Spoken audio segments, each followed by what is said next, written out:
እናት ሲጀመር የእናትነት ትርጉሙን አታውቂም። ስለ እናት ነኝ ከማለት የእናትነቱን ትርጉም አታውቂም።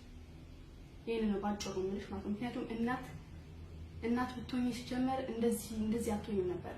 እንደዚህ በጣም ብዙ አይነት ስለ ለልጅሽ መጥፎ አትመኙ ነበር በአጠቃላይ ማለት ነው። የልጅሽን ላይፍ ለማበላሸት ብዙ አትራመጂም ነበር። ዘራ አላስቆጣርኳትም ላልሽው ማለት ነው። ባሏ ኦሮሞ እንዲሆን ነው የምፈልገው ላልሽው በሌላ ቪዲዮ ላይ ደግሞ ስትመለከቱት ደግሞ አባቷ አማራ ነው ብላለች። የገዛ ልጅሽ የአማራ ልጅ ከሆነች እንዴት ነው ባሏ ኦሮሞ እንዲሆን የምትመኙ?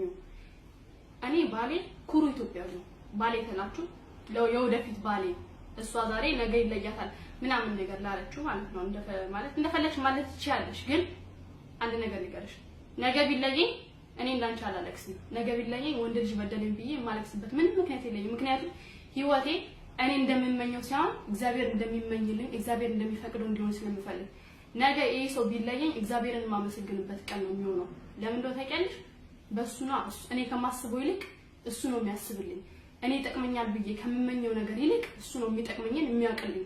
እና ዛሬ ፋኒ በሄድ ወይም ተጣልተን ብንለያይ መድኃኒዓለም ምን እግዚአብሔርን ቆሜ የማመሰግንበት ሰዓት ነው። ምክንያቱም እግዚአብሔር ሆይ ለኔ ለማይጠቅመኝ ነገር ካጠገቤ ስላራክልኝ አመሰግንሃለሁ።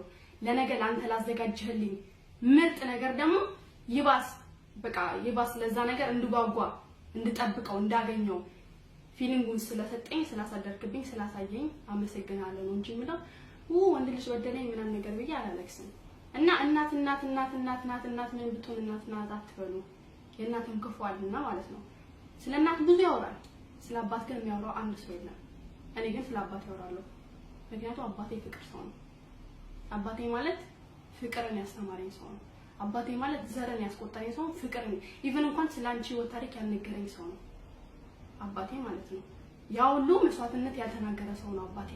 ምክንያቱም እንደነገርኩሽ ከሆነ መስዋዕትነት የከፈለ ሰው ብዙ አይናገርም ብዬሻለሁ። ምክንያቱም ብዙ በተናገርሽ ቁጥር የከፈልሽው መስዋዕትነት እንደሚጸጽትሽ ያወቅሽ ከልብሽ እንዳልሆነ እየተናገርሽ ነው። ገባሽ? ግን አባቴም በአጠቃላይ ለኔ እንደነገርኩ ከሆነ የግማሹ አካሌ አባቴ ነው፣ ግማሹ አካሌ ደግሞ እኔ ነኝ።